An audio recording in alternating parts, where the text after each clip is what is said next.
Hello everyone.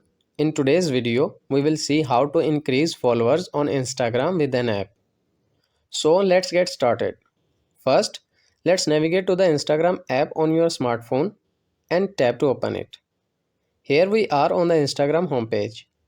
If you want to increase your followers on Instagram with the help of an app, then you have to go to Google, or you can also download an app from Google Play Store that can help you to increase your followers. Let's see how it works. First, let's go to the mobile home screen and open the Google Chrome app.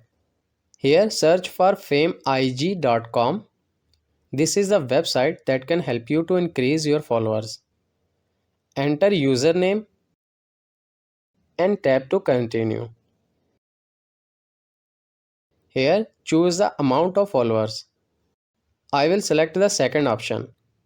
It will take only a few seconds to generate a selected amount of followers. But it also needs human verification.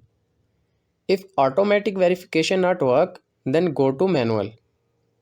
But you have limited time to do this. Tap on verification now. Here you have to complete these 2 or 3 simple surveys to get free followers.